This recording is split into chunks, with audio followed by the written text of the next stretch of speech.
And welcome back, this is Luca, and today we're gonna finally enjoy the F2.8 zooms for Fujifilm Showdown that many of you have asked and I've been honestly sleeping on for quite a long time. We're talking about a showdown that will compare the Fujifilm 16 to 55 f2.8, the Tamron 17 to 70 f2.8, and the Sigma 18 to 50 millimeters f2.8. Now, before you ask, I know some of you would love to see also the 18 to 55 in this comparison, but the reason why it's not there is that it's not a constant f2.8 zoom. So despite being a great lens and despite being probably the best kit lens historically, it's not part of this showdown for this specific reason. It's a debatable choice, it's mine, so well, let me know in the comments if you really thought that needed to be there. Now, in this video, I won't go in too much details in lens by lens, otherwise this video would become like a 3 hours long video. I've reviewed each one of these lenses, so go check in the comments the links to each one of those reviews. And also this video, like as usual, is divided in chapters. You can go at the bottom of the video, you have the chapter markers, move between them to go to the part that you're most interested about. So that being said, the purpose of this video is to help you decide if you're on the fence as to whether buying one over the other, or if you're confused on which one is the best option for you. The purpose of this video is to help you choose between these three lenses based on your needs. And of course, each one of us has different needs. That's why we have different lenses that cover pretty much the same use, because they're not the same, they have different strengths to them, and we're going to discuss those, comparing them side by side and decide which one fits best for you. Before we move forward, let me remind you that this video is sponsored by me, myself, and actually my friend Costantino, because I purchased the Sigma and the Tamron lenses, while my friend Costantino has the 16 to 55, and I wanted to thank him because he always lends me the lens when I need it, and a huge thanks goes to him, because without him this wouldn't have been possible.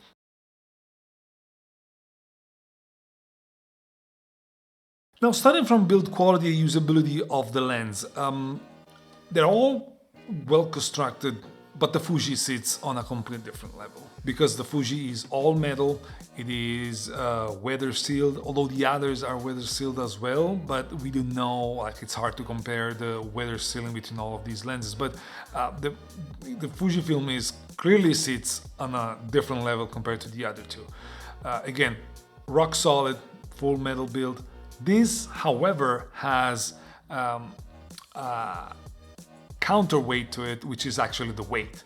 The lens is big, the lens is heavy. It's the heavier of them all, and it's not the biggest because the Tamron is a little bit taller, but the Fujifilm 16 to 55 is a lot fatter than the Tamron, and overall seems like a bigger lens. One last thing is that the Fuji has the beloved aperture ring while the others don't. The Tamron, on the other hand, is built better than the Sigma. It feels more substantial, more solid. It's made of very high quality plastics, and it's got some heft to it. While the Fuji is the wider of the three, starting at 16 millimeters, the Tamron covers a much bigger focal range, going from 17 to 70, and this has somehow to do with the weight and the size, which is not as big as the Fuji, but it's still a big lens.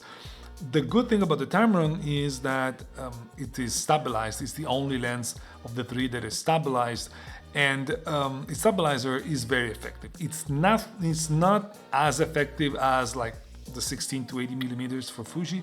That is an impressive stabilizer, but this is good.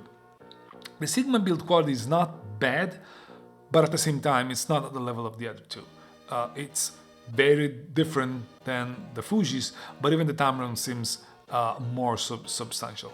On the flip side, the Sigma is tiny and it's super lightweight and it's super portable.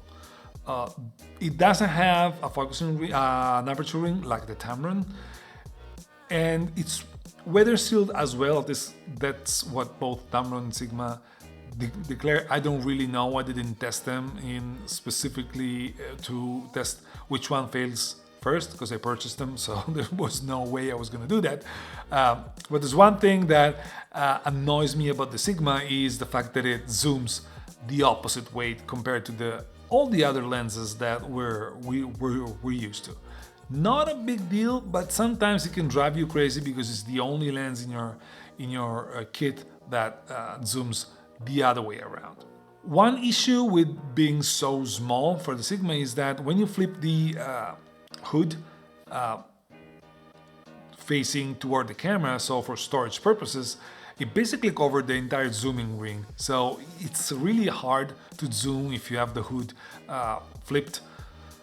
Again, not a big deal, but it was worth mentioning. Anyways, construction-wise, there's no competition here. The Fujifilm wins hands down.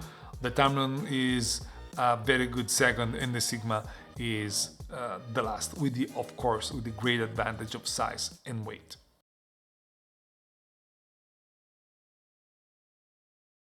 Now, aside from size and weight, the biggest difference between these lenses is the focal range that they cover and their macro capabilities. Now, starting with the Fuji has the most wide angle here. It starts at 16 millimeters, while the Tamron starts at 17 and the Sigma starts at 18.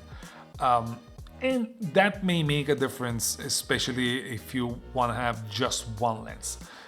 We all know that 1 millimeter on the wide end is a lot more important than 1 millimeter on the telephoto end. So that may make a difference for you. The Tamron, on the other hand, has the most extended zooming range from 17 to 70 millimeters, and that makes you that gives you the choice to go with just one lens and do pretty much everything. And the good thing is that while it extends as you zoom, it doesn't extend too much, and it's again keeping the f2.8 up to 70 millimeters with a good quality, but we're going to talk about it later. It's something not to be overlooked. The Sigma, on the other hand, aside from the incredible size and weight advantage, is the shortest zooming range that you find. It starts with 18, which may be limiting for some, and it only ends at 50 millimeters, which to me, between 50 and 55, it doesn't make that much of a difference. So I wouldn't be concerned about going 50 or 55. The big difference is between 50, 55, and 70. That makes way more difference.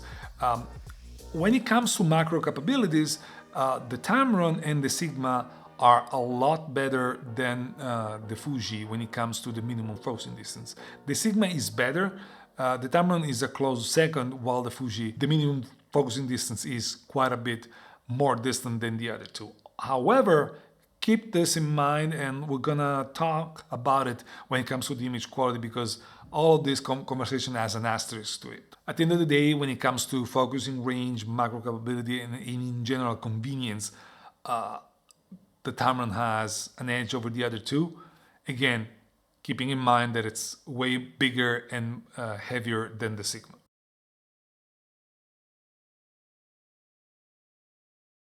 Speaking of image quality, that's where you understand why the Fuji costs more, it's bigger, and it's heavier than the other two. Despite the Tamron and the Sigma being good lenses, and we'll talk about it later, the Fuji is a way better lens overall optically. It basically seems to be like a flawless lens. And it's not that easy to say, because each lens has its own flaw, but this one, the Fuji, is one of the best zooms that I've ever used, and it makes you accept the weight and the cost and the size because of the quality that it produces. throughout the zoom range, throughout the aperture range, the Fujifilm is sharper, there's more clarity to it, colors are a little bit better, the overall vignetting is a lot less, especially at the wide end. Like there's a difference, a visible difference at the wide end, wide aperture settings, and there's less chromatic aberration. Actually, there's basically no chromatic aberrations, and in general, the Fuji is a way better lens than the other two. Now, again, though the other two are not bad, it's just that the Fuji is better. Even when do you remember we discussed about the minimum focusing distance, the Sigma and the Tamron being better than the Fuji? That is true, but at the same time, at their minimum focusing distance, both the Sigma and the Tamron don't show their best qualities, as there's some kind of haze and they lose some sharpness, especially wide open. On the other hand, the Fuji wide open at its minimum focusing distance, which is again a bit further than the Sigmas and the Tamrons, is already perfect. So while on paper the macro capabilities are better in the other two lenses, the Fuji doesn't force you to think about your settings while you're shooting close up. You can go to the minimum focusing distance and you know you're gonna get great result. With the other two, you just don't. Now that being said, so the Fuji sits at the top of the food chain when it comes to image quality. I found that the Tamron is a bit better than the Sigma overall. It's a bit sharper. Actually, it's a bit sharper throughout the zooming range. It's not dramatically different, but you can see the difference. When it comes to sharpness, the Tamron is a bit closer to the Fuji, and the only area where the Sigma does better than the Tamron, although marginally, is the control of chromatic aberration. In that case, the Tamron, especially at the corners, especially wide open, shows a little bit more chromatic aberration than the Sigma. Now, when it comes to the bokeh, they're all nice, although they're not spectacular. I've seen better bokeh, but again, the Fuji has an edge over the other two, as it shows a more pleasing bokeh, a more smooth bokeh, less issues when you're dealing with specular highlights. There's no cat's eye effect. It's more pleasing to look at. The Tamron comes as a close second, and it's actually a little bit better when it comes to busy backgrounds. The Fuji sometimes can be a little bit harsher than the Tamron, while the Sigma sits in the third place. It's not bad, but the other two are a little bit better. Overall, in general, when it comes to image quality, the Fujifilm wins hands down, followed by the Tamron and then the Sigma.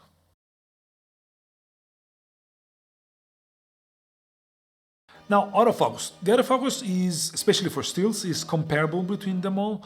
Although the Fuji seems to be a little bit smoother in the transition, but that's more about that's kind of a video feature more than a photo feature, and it feels a little bit snappier. In general, there's not much of a difference. And in general, I would not have any issue using these lenses in a professional environment. I can trust the autofocus for all of them. And so there's not much more to talk about when it comes to autofocus, especially for stills. You can't go wrong with any of them.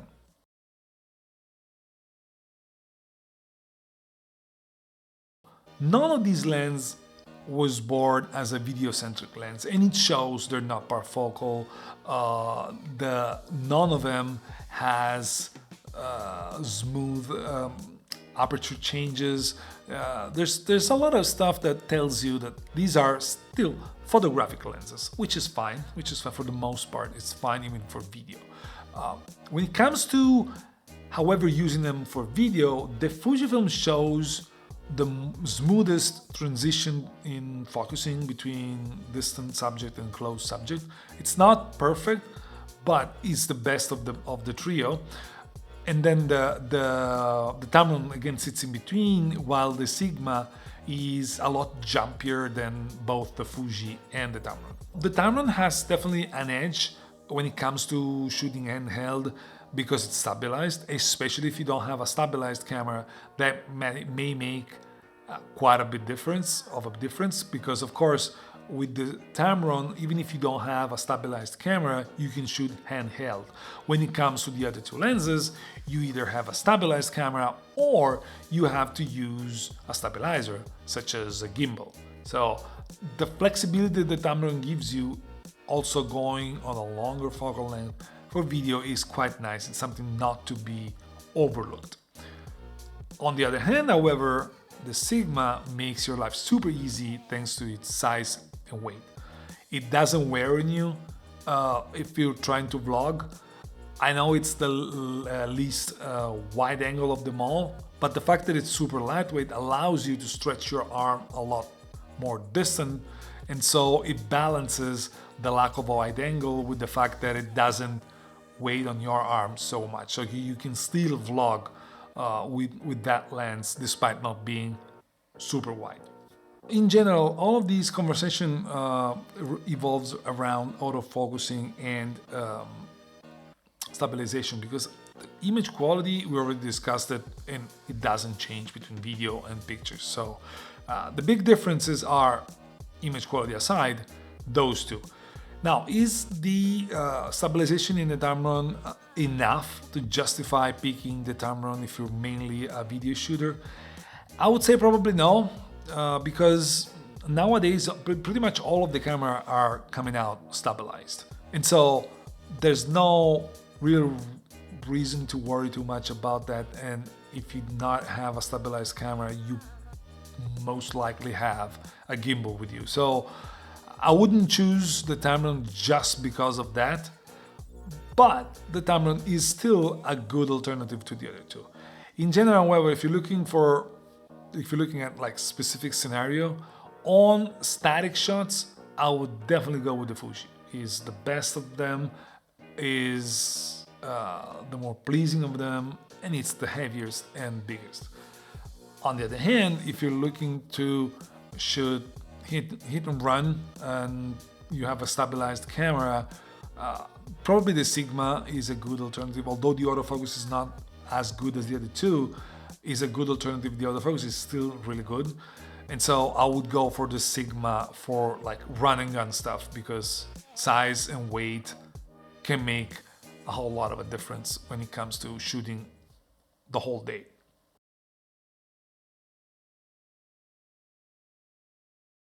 So, in conclusion, as you can probably tell and as you would probably expect, if size and weight and cost, because we're talking about approximately $1,000, don't bother you, they don't scare you, the Fuji is still, despite being an old lens, is still the best choice. It's built better, it performs better with image quality, it performs better with autofocus.